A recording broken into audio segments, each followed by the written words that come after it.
El día de hoy vamos a empezar con el estudio de los cuerpos que se mueven en línea recta, pero en caída libre, ¿no es cierto? Que es una variación de lo que ya hemos estado nosotros trabajando, ¿no es cierto? Básicamente se utilizan muchísimos conceptos parecidos, pero aquí, como ya habíamos nombrado en algún momento, vamos a tener como la aceleración constante a la fuerza gravitacional, ¿no es cierto? A la fuerza de la gravedad. Entonces, vamos a ir analizando estos aspectos. En este momento les he compartido la pantalla de las diapositivas con las que veníamos trabajando, ¿no es cierto? Y vamos a irlas analizando. Entonces, bueno, aceleración debido a la gravedad. Todo objeto sobre la Tierra experimenta una fuerza común, que es la fuerza de la gravedad. Esta fuerza, muchachos, siempre, esto es una regla de oro en física y no tienen derecho a equivocarse, siempre está dirigida hacia el centro de la Tierra. Es decir, que si yo analizo cualquiera de estos problemas en cualquier superficie, ¿no es cierto? La gravedad tiene que ser perpendicular a una superficie plana, ¿no es cierto? Y si es que estoy en una superficie inclinada, igual apunta directamente hacia abajo. Si es que yo le quiero colocar a la gravedad en un eje coordenado, siempre tiene que apuntar 200 a 270 grados, ¿no es cierto? Es decir, hacia abajo, hacia la Tierra, hacia el centro de la Tierra. Muy bien. Lógicamente, ¿cuánto va a ser esa fuerza de gravedad? Ya va a depender de la masa, eso ya vamos a ver después. Pero esa aceleración que produce la fuerza de gravedad es constante, ya vamos a ver los valores equivalentes y tiene una dirección siempre hacia el centro de la Tierra. ¿Está bien? Muy bien. Esta fuerza siempre se dirige. Dije, la gravedad siempre va a ser la misma en cualquier parte del mundo.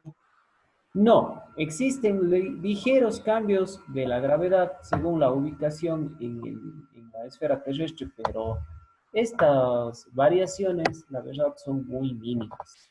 Y nosotros vamos a coger el valor nominal de la gravedad para trabajarla siempre, a no ser que algún problema nos especifique lo contrario. Yo qué sé, si un problema dice, estamos trabajando en una cámara espacial donde se ha calibrado la gravedad de este valor, bueno, pues ahí tengo que hacer caso al problema. Pero si no me menciona nada, si no me da ninguna noción distinta, yo directamente asumo el valor constante de la gravedad. ¿Correcto? Bueno, esto es justamente lo que dice el tercer puntito de la diapositiva. Bueno, el segundo y el tercer punto ya los hemos mencionado indirectamente, que es una fuerza que siempre se dirige hacia el centro de la Tierra y que la aceleración debida a la gravedad es relativamente constante cerca de la superficie terrestre. Esto que nos dice que es relativamente constante es porque no es del todo constante en todos los puntos de la Tierra.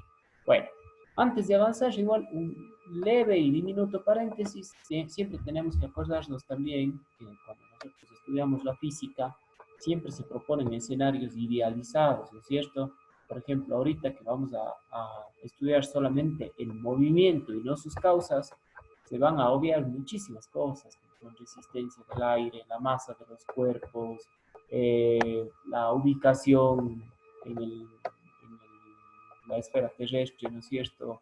Y muchísimos otros detalles más, efectos del viento, en fin, tantas cosas que no se consideran porque su incidencia en los resultados es mínima y porque necesitamos configurar estos formatos idealizados, por así decirlo, para entender un poco la naturaleza de este movimiento en caída libre. Ya después, poco a poco, mediante el avance de los estudios, iremos profundizando, añadiendo más elementos. Y si es que ustedes, quién sabe, algún día, producto de la ingeniería mecánica automotriz, necesitan hacer una especialización en la parte física, bueno, pues ahí sí van a considerar cuántos factores existen en cada uno de los movimientos. Entonces, bueno, si continuamos, dice la aceleración gravitacional. En un vacío, todos los objetos caen con la misma aceleración. en el vacío. Esto es una condición especial, aunque la aceleración igual, como veíamos, en la esfera terrestre tiene sus ligerísimos cambios, entonces la asumimos idéntica para cada objeto. Las ecuaciones para aceleración constante se aplican también en este movimiento. Esas deducciones que obtuvimos en sesiones anteriores, ¿no es cierto?, en donde se enfocaban básicamente tres elementos: el tiempo, ¿no es cierto?, la posición y la velocidad final, ¿no es cierto? Esas tres formulitas que dedujimos, esas van a ser eh, prestas para trabajarse también en esta parte de la física, pero lógicamente aquí ya vamos a manejar siempre el valor de la gravedad. Eso ya no va a ser nunca más una incógnita. Aquí tenemos el valor nominal de la gravedad. Es de 9.8 metros sobre segundos al cuadrado, o 32, eso sería pies sobre segundos al cuadrado, ¿correcto? Dirigida siempre hacia abajo. Y ahí entre paréntesis ponen por lo general negativa. Bueno, nosotros sabemos que si es negativa es simplemente porque el signo menos marcará la dirección de la gravedad, más no porque se sufre una aceleración negativa como tal, ¿correcto? Más bien por el contrario, cuando yo suelto un objeto, lo que hace es acelerarse hacia la Tierra, ¿no es cierto? No se frena, es totalmente lo contrario. Ahora, por el otro lado, es que yo lanzo un objeto hacia arriba, como la gravedad, el signo de la gravedad es hacia abajo, ese objeto sí se frena en algún momento y empieza a caer. ¿Cuál es la determinación experimental de la aceleración gravitacional? A veces este pequeño experimento se lleva a cabo en los laboratorios de física para determinar justamente el valor de la gravedad. Dice, el aparato consiste de un dispositivo que mide el tiempo que una bola requiere para caer una distancia dada. Suponga que la altura a la cual se suelta esta bolita es 1.20 metros y que el tiempo de caída registrado es 0,65 segundos. ¿Cuál es la aceleración debida a la gravedad? Entonces, bueno, como ustedes se fijan, se considera que el punto de partida de esta bolita es 0, ¿no es cierto? Aquí siempre vamos a tener que igual marcar una referencia escalar, o sea, vamos a generar una escala para la posición del eje Y, que es en donde nos vamos a mover en este movimiento. Entonces, uno puede arbitrariamente colocar puntos claves para poder referenciar las distintas posiciones de una partícula. En este caso, en el experimento, han decidido que el 1.20 metros de altura, que ese sea la coordenada 0 del eje Y. Y lógicamente, si está a esa altura, el piso va a tener una coordenada menos 1.20, ¿correcto? También lo hubiesen podido hacer al revés, ¿no es cierto? Hubiesen podido ponerle al piso como la coordenada 0 y la altura de 1.20, un 1.20 positivo. Pero bueno, nos vamos a pegar a lo que nos dice. Entonces, nos manifiesta que, a ver, en la gráfica anterior aquí hay un pequeño error, porque aquí nos dice que el tiempo registrado es 0,65 segundos, y aquí veo que pone que el tiempo es 0,495 segundos. Entonces, bueno, vamos a trabajar con ese tiempo de ahí. A lo mejor la diapositiva anterior está errada. Utiliza la misma fórmula, ¿no es cierto?, del movimiento en línea recta horizontal. Es decir, nos dice que la posición final de la partícula es igual a la velocidad inicial por el tiempo más un medio de la aceleración por el tiempo al cuadrado. Todavía está utilizando aceleración porque lo que está buscando es ese valor, ¿no es cierto? Como el objeto se suelta del reposo en esa coordenada 0, ¿no es cierto?, esa velocidad inicial se hace 0 y anula a esa primera expresión de la ecuación, quedando ya reemplazada la aceleración igual a un valor de 2 por la posición final, ¿no es cierto?, ese y que vemos ahí, dividido para el tiempo al cuadrado. Ojo que A la posición le respetan el signo que, que implica tenerlo en la escala que se ha fijado, en este caso laboratorista, ¿no es cierto? Que habéis dicho que el piso es una coordenada menos 1.20 metros por debajo de lo que se ha considerado la posición cero del eje Y. Y esto también nos ayuda a entender que la aceleración para este experimento tiene dirección hacia abajo, ¿no es cierto? Ya reemplazando los datos, hacemos 2 por 1.20 dividido para 0,495 y nos da como resultado menos 9.79 metros por segundos al cuadrado. Es decir, que en este experimento hemos fallado por un factor menor al 1% de error de lo que verdaderamente es la gravedad. Por lo tanto, vemos que ese valor que normalmente utilizamos es el correcto, ¿cierto? No sé si se entiende un poquito cómo han hecho este experimento o hay una duda, hay alguna duda, no se entiende algún elemento de esta experimentación. ¿Tenemos alguna preguntita? No, profe. Chévere. Continuamos entonces. Dice, convención de signos, bola que se lanza verticalmente hacia arriba. Bueno, aquí en realidad vemos que están sobrepuestas muchas cantidades. Déjenme ver si es que... A ver, aquí se va a ver de mejor manera. Dice, bola que se lanza verticalmente hacia arriba. Punto de liberación, ¿no es cierto? Aquí está un muchacho lanzando algún objeto verticalmente hacia arriba, ¿no es cierto? Entonces, la pelota va a realizar esta trayectoria que vemos aquí. Aquí, por motivos de visualización, vemos que al llegar a un punto más alto, la pelota hace como que una trayectoria curva, ¿no es cierto? Pero para nosotros vamos a interpretar como que la pelota sube y baja sin despegarse del eje Y, por así decirlo, ¿correcto? Esto lo muestra de esa forma para que sea visiblemente más comprensible. Dice, el desplazamiento es positivo. A ver, justo donde dice punto de liberación, bien marcado con esa rayita, ¿no es cierto? Ese va a ser la coordenada cero del eje Y, ¿no es cierto? Entonces, si ese es cero, todo lo que esté hacia arriba va a ser positivo y todo lo que esté hacia abajo va a ser negativo. ¿Está bien? Entonces, dice que el desplazamiento es positivo o negativo en base a la ubicación. Para nuestro caso ya estamos diciendo que hacia arriba va a ser positivo. Entonces, el punto de donde sale la pelotita se le considera Y0 y todo lo que está hacia arriba van a ser valores positivos de Y. Incluso el punto más alto que alcanza la pelotita. Y luego cuando regresa, ¿no es cierto? Siguen siendo valores positivos. Si bien está regresando al origen, pero siguen siendo valores positivos. Cuando la bolita alcanza nuevamente el mismo nivel de donde salió, otra vez la posición se vuelve cero y a partir de ahí, ¿no es cierto?, hacia abajo, todo valor de la posición es negativo. ¿Correcto?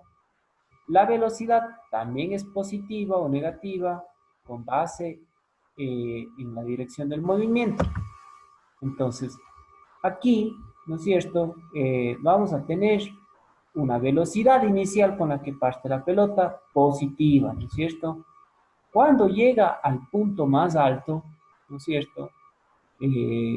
Cualquier partícula, o en este caso la pelotita, esta velocidad se vuelve cero. Esto tiene mucha relación con lo que vimos la clase anterior resolviendo el ejercicio en línea recta, porque ahí veíamos que cuando una partícula que tiene una velocidad inicial en algún momento adquiere velocidad cero, cambia de dirección, ¿no es cierto? Esto también sucede aquí, es totalmente lógico.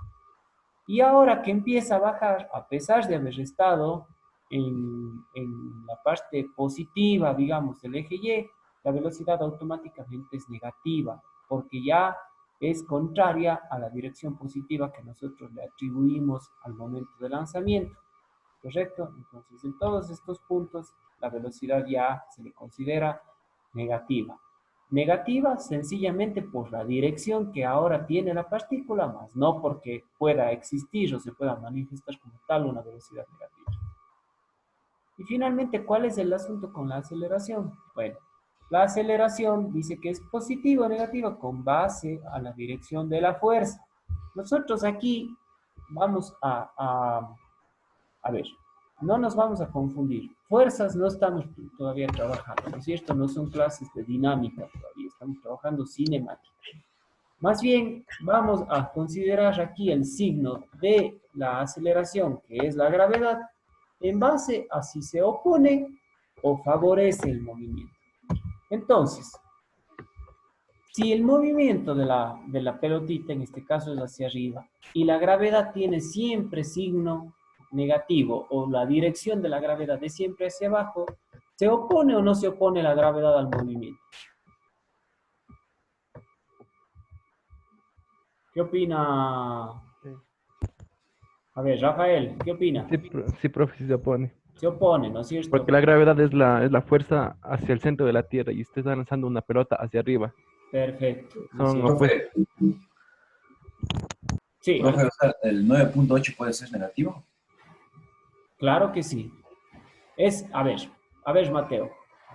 La gravedad, cuyo valor es 9.8, es siempre negativo. ¿Qué quiere decir que es siempre negativo? Que la dirección es siempre hacia abajo.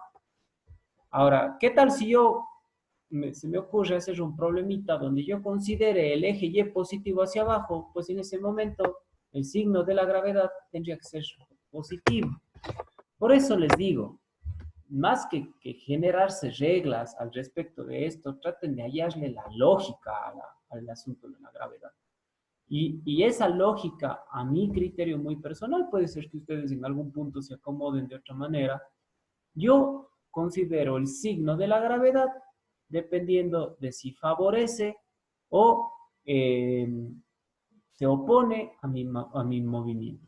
Si favorece mi movimiento, yo voy a considerar el signo de la gravedad como más, ¿no es cierto? Porque favorece al movimiento, porque permite que la partícula acelere. Pero si mi partícula está generando una trayectoria contraria a la dirección de la gravedad, es decir, la gravedad se opone a ese movimiento, yo voy a utilizar a la gravedad con un signo menos, porque está desacelerando la partícula que yo estoy trabajando. Como vemos en el ejemplo, ahí todavía le pone como A de aceleración, pero nosotros ya sabemos que esa A es gravedad. La gravedad está dirigida hacia abajo, como decía Rafael, y la pelotita está yendo hacia arriba. Entonces la gravedad se está oponiendo al movimiento de la pelotita. Como se está oponiendo, le está frenando. Yo le puedo lanzar con todas las fuerzas del mundo en algún punto la fuerza de gravedad, o en este caso la gravedad como tal, como aceleración, va a generar que mi objeto se comience a frenar. Puede ser que sea un objeto livianito, lo que sea, y yo tengo una fuerza descomunal y logro que en el lanzamiento alcance 100, 150 metros, 300 metros de altura, no importa. Llego a los 300 metros y empieza a caer. Por lo tanto, la velocidad inicial con la que salió en algún punto se hizo cero y eso quiere decir que el cuerpo se fue desacelerando. Si se estuvo desacelerando, tuvo que haber desaceleración. Y si estuvo desaceleración, eso quiere decir que el signo o la dirección de la aceleración, en este caso la gravedad, fue contraria al movimiento. Espero que de esa manera vaya teniendo lógica lo que estamos diciendo. Cuando llego al punto más alto, mi gravedad sigue siendo, en este caso, negativa o con signo hacia abajo, ¿no es cierto? Al punto que ya en esa parte más alta, ya definitivamente le frenó a la pelota. Ya no puede seguir ascendiendo la pelota porque ya fue frenada producto de la gravedad.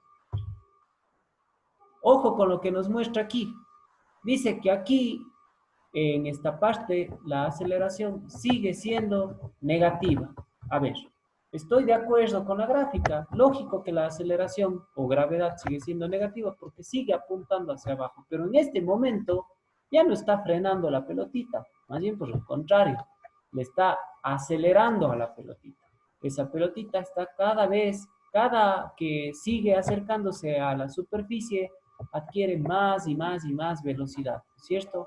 Por lo tanto, yo ya en el planteamiento de una fórmula, ahí ya pondría a la gravedad un signo más. Esto va a verse totalmente aclarado cuando ya vayamos haciendo nuestros ejercicios. Aquí, cuando llega al punto de liberación, el signo de la gravedad sigue siendo el mismo. Ojo que nunca hemos debatido eso, ¿no es cierto? Siempre la dirección, que es la que va acompañada del signo, siempre ha sido hacia abajo, ¿no es cierto? Y aquí, fíjense, ya sobrepasó el origen y nos sigue diciendo que la aceleración es negativa. Bueno, igual, no le vamos a discutir a la gráfica. Por supuesto que es negativa porque está dirigida hacia abajo, pero en cambio ya está favoreciendo mi movimiento. Por eso yo en la resolución ya como tal de ejercicios le ubicaría con un signo más. Bueno.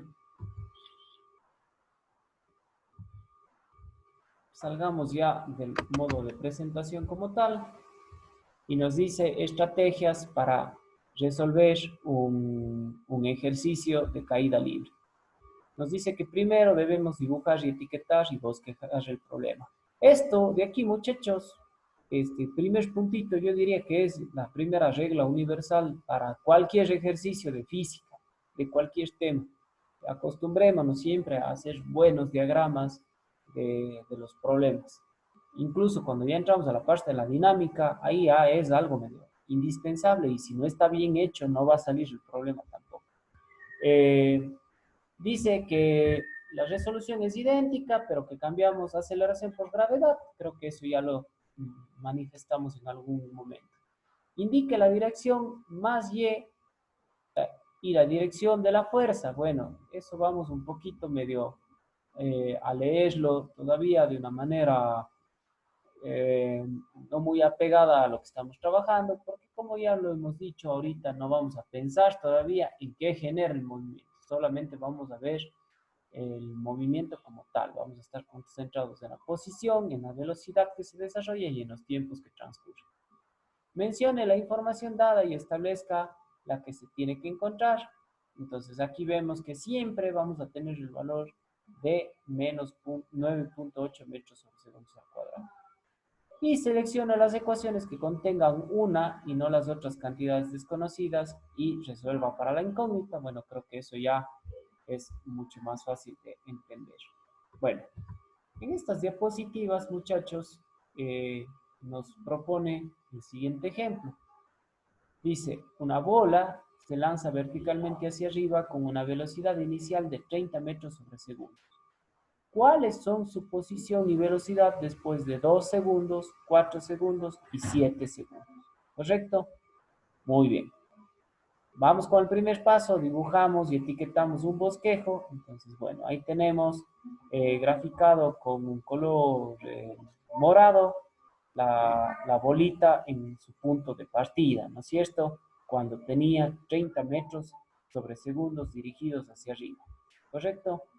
Y lógicamente podemos ya adelantarnos a deducir que esa bolita va a subir, ¿no es cierto? Y luego va a empezar a bajar. En este caso no tenemos una referencia de la superficie, ¿no es cierto? Solamente estamos analizando en un eje vertical en el espacio. Por lo tanto, vamos a escoger ese punto de color morado como el punto 0, ¿no es cierto? Como la posición y igual a 0. Y nos dedicamos a buscar la posición final, ¿no es cierto? Después de los tiempos que nos dan, 2 segundos, 4 segundos y 7 segundos.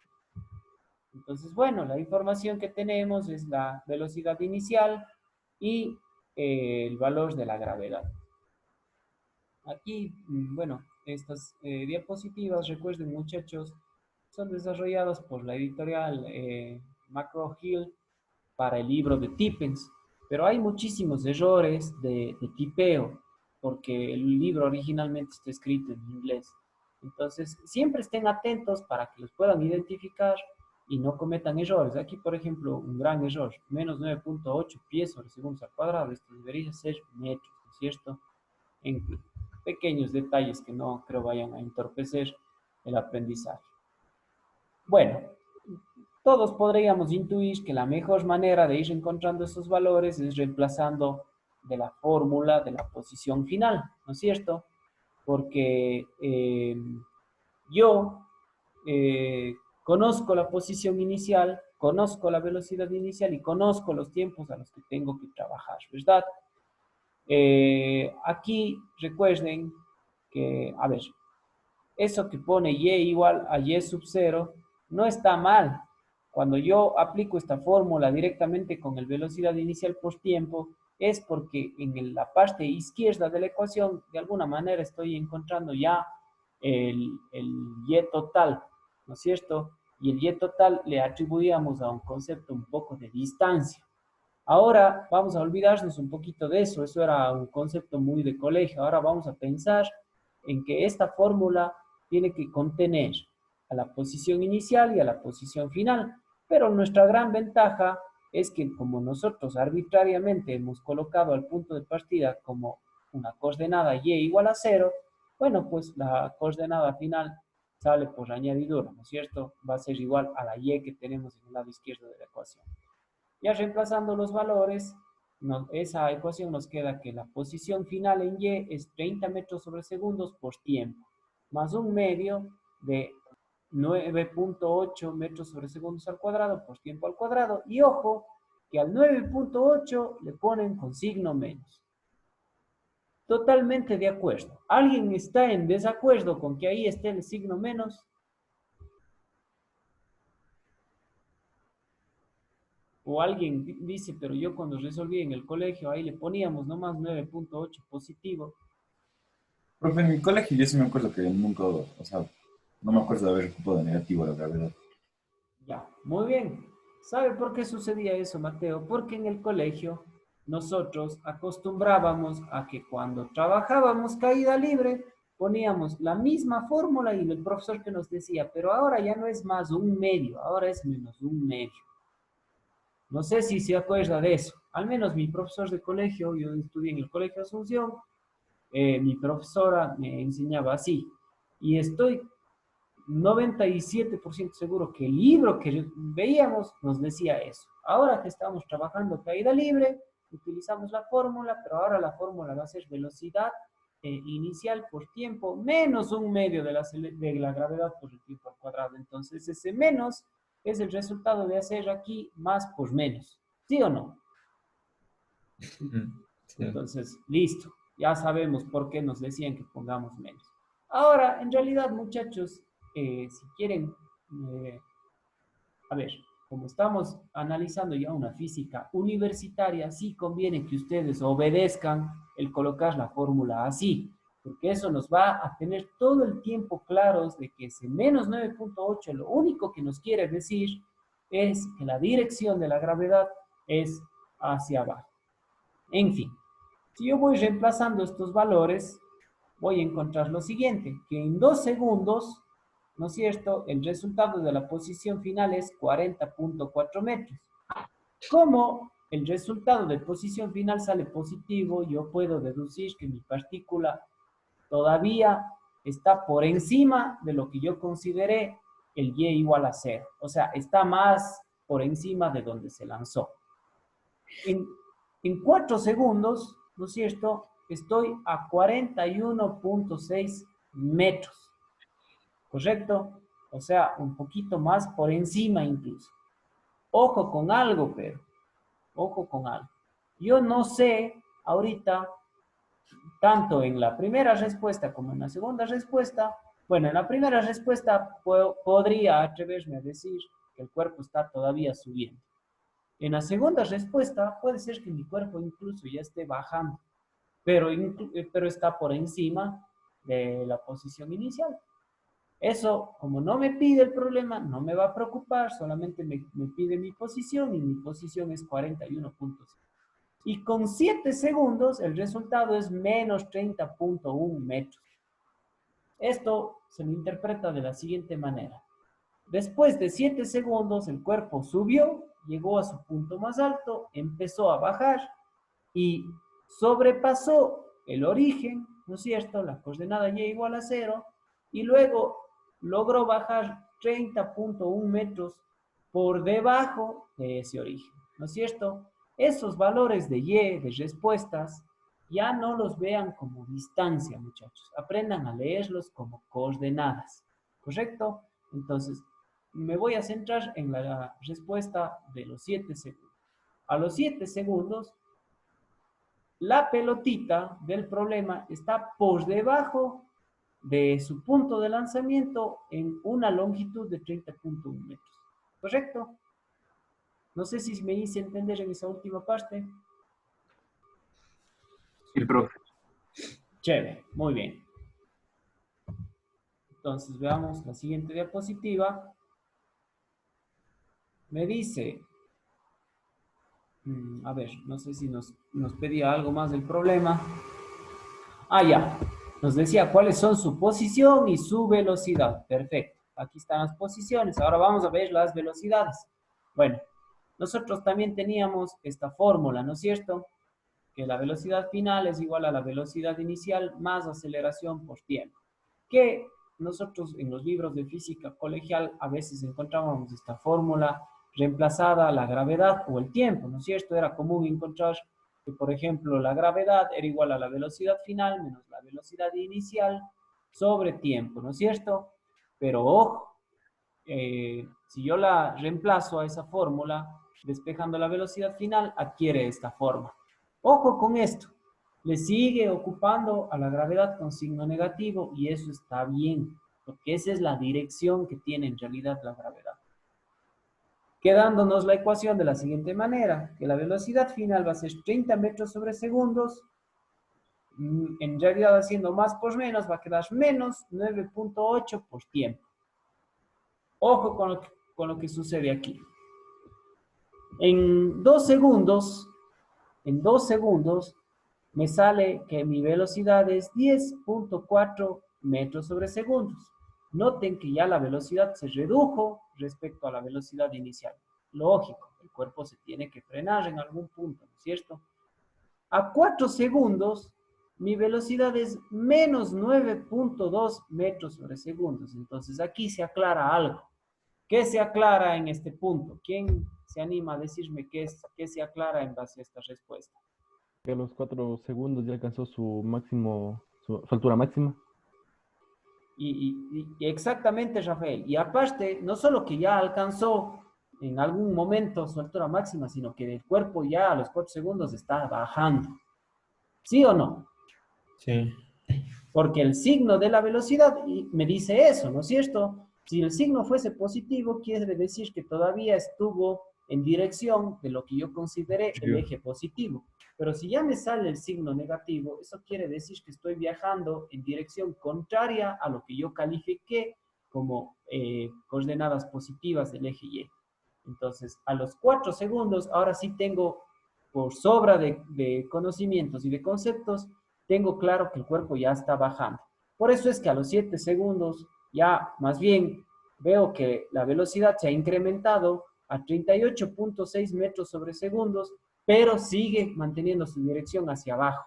Esto tiene total lógica, ¿no es cierto? Ya me permite entender mucho más qué sucedió con esa pelotita del problema. Incluso, en base a estos valores, yo podría preguntarme cuánto mismo le tomó al cuerpo detenerse en su subida, ¿no es cierto? Y sería muy sencillito. ¿Qué tendría que hacer? Profe, ¿puedes repetir, por favor? Claro, les decía que como ya me he dado cuenta que el cuerpo a los 2 segundos seguía subiendo y a los 4 segundos ya está bajando, yo puedo deducir el tiempo para que ese cuerpo haya alcanzado su altura máxima. Si yo quisiera averiguar ese tiempo, ¿qué tuviera que plantear? Básicamente. Igualar a cero. ¿Igualar a cero qué? Esta ecuación, la de la velocidad final. Muy bien. En esta misma ecuación, ¿no es cierto? Yo pongo 0 acá y mi incógnita va a ser tiempo, ¿no es cierto? Y ahí voy a encontrar el tiempo que le tomó al cuerpo eh, llegar a su punto más alto. Básicamente, si ustedes se fijan en la expresión, lo que haría es llevar toda la expresión de la gravedad por tiempo al otro lado de la ecuación. Y ojo, ya pasa con signo positivo, ¿no es cierto? Si aquí está con menos y pasa al otro lado de la ecuación, pasa con signo más. Y despejando el tiempo me queda 30 metros sobre segundos dividido para 9 metros sobre segundos al cuadrado. ¿Cuánto me da esa operación? Quien quiera que tenga una... 3.06 segundos. 3.06 segundos. Eso respalda lo que nosotros ya dedujimos, ¿no es cierto? Que a los 4 segundos el cuerpo de ley ya tiene que estar bajando. Y esto se entiende ahora porque le toma al cuerpo un poquitito más de 3 segundos ya detenerse, alcanzar su altura máxima y empezar a bajar. Y una consulta, ¿yo pudiera calcular cuánto es esa altura máxima? Sí, con el, o sea, justo cuando esté en el tiempo.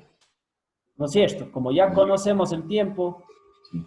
podríamos utilizar la expresión que estábamos utilizando antes, ¿no es cierto? La de la posición final.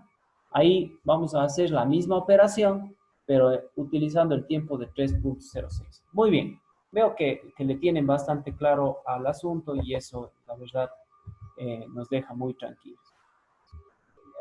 Noten, incluso ahorita nos piden hacer justamente eso. Dice, ahora encuentre la altura máxima alcanzada. Bueno, pues, si ya sabemos que el tiempo es 3.06 segundos, reemplazamos de la ecuación que tenemos en la parte de abajo de la diapositiva, ¿no es cierto?, ocupando el 3.06 segundos, y vemos que la altura máxima que alcanzó este objeto fue 45.9 metros. Esto también tiene total lógica con lo que ya veníamos trabajando, ¿no es cierto?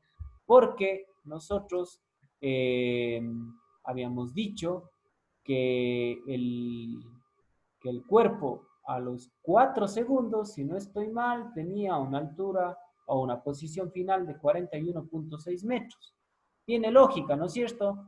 Porque a los 4 segundos ya está de bajada y se está aproximando otra vez al origen. Bueno, aquí dice resumen de fórmulas. Estas que tengo aquí sería para movimiento en línea recta horizontal. Y si es que yo las fuese a trabajar en caída de cuerpos, lo único que tuviera que hacer es reemplazar todos los que dicen X por Y. Y todos los que dice A por G, ¿no es cierto? Y tengo las formulitas para trabajar la caída de cuerpos. Bueno. Vamos a dejar de mirar estas diapositivas y les voy ahora a proyectar el librito de Szymanski. El libro de Szymanski, que lo tenemos aquí, en la página 53, casi al final de la página, dice cuerpos en caída libre. Aquí les voy a generar una pequeña tareita para el día de mañana. Vayan y lean desde este punto 2.5, ¿no es cierto? En la página 53, continúa acá en la página 54 y vengan revisando la resolución de estos 3 ejemplos. El ejemplo 2.6, el ejemplo 2.7 y el ejemplo 2.8. Aquí plantea 3 escenarios distintos de movimiento vertical o de cuerpos en caída libre. Y yo nada más voy a compartir con ustedes esta imagen de aquí. Esta imagen de aquí me permite entender muchísimo el tema de la dirección de la gravedad. Aquí dice que se ha hecho una fotografía con múltiples destellos de una pelota en caída libre, ¿no es cierto? Este estilo de fotografía, si no estoy mal, porque yo no soy fotógrafo, dejan el obturador abierto, ¿no es cierto? Y se capta la posición de la pelotita sin borrar, por así decirlo, las posiciones anteriores, ¿no es cierto? Aquí el obturador puede ser que quede abierto durante, yo diría que en ese lapso que se ve ahí exagerado, unos 2 segundos, ¿no es cierto? Entonces, la pelotita se suelta desde aquí, vemos que es una pelotita de billar, vemos que a lo mejor en fracciones de segundo después ya está un poquito más por debajo, fracciones de segundo después ya está más abajo, y así sucesivamente. Voy a inventarme y voy a decir que justo aquí donde yo estoy moviendo el mouse A lo mejor aquí recién pasó un segundo, ¿no es cierto? Luego, ¿no es cierto? Y consideren una distancia vertical desde aquí hasta donde se soltó, ¿no es cierto? Luego, puede ser que acá haya pasado 1.2 segundos y casi ya tenemos la misma distancia. ¿Eso por qué? Porque esta pelotita se está acelerando. ¿Qué está haciendo que se acelere? La gravedad. Como está a favor del movimiento, hace que el cuerpo en los mismos rangos de tiempo cada vez aumente más su velocidad. Ese es el concepto primitivo de aceleración, ¿no es cierto? Cambio de velocidad dividido para la diferencia de tiempo. Entonces, muy probablemente la pelotita hasta aquí haya hecho un segundo y quizás hasta acá donde ya se está perdiendo, capaz ahí estamos en 1.4, 1.5 segundos. O sea, a cada unidad de tiempo recorre más distancia y tiene más velocidad. ¿Por qué? Porque la gravedad hace que la pelotita se acelere. Entonces, noten cómo una fotografía puede aclarar muchísimo la comprensión de lo que me está diciendo la teoría de la caída de pelotas. Entonces, bueno, muchachos, como se dan cuenta ustedes ya, jóvenes, brillantes, de mentes tan ágiles, no les va a tomar mayor tiempo coger y leer estas dos paginitas, entre las dos no hacen una página entera de redacción, y aquí sí lean con calma, analicen el gráfico, vean los valores que se van obteniendo, lean estas partes que dice que evalúen, hagan en realidad a conciencia la evaluación, luego vean este segundo ejercicio, otra vez traten de detectar todos los puntos clave del mismo, y finalmente vean este último ejemplo, el 2.8, que tiene como título 2 soluciones o 1, ¿no es cierto? Siempre acostúmbrense a revisar estas gráficas. Este libro tiene estos apartados que son oro en polvo, ¿no es cierto? Y muchas de las veces ni les damos lectura. Esto que dice, cuidado, un error acerca de la caída libre. Lean, porque a lo mejor ese error que aquí está describiendo puede llegar a ser el error que ustedes cometan en una prueba. Entonces, qué mejor si ya voy anticipándome a esas posibles circunstancias. Leen este ejemplo, el 2.8, lo analizan, lo evalúan y listo. Esto que dice velocidad y posición por integración, eso ya no nos corresponde al sílabo de nuestra materia. Entonces, la parte del movimiento en una sola dirección, o más bien dicho, en un solo eje, quedaría terminada aquí.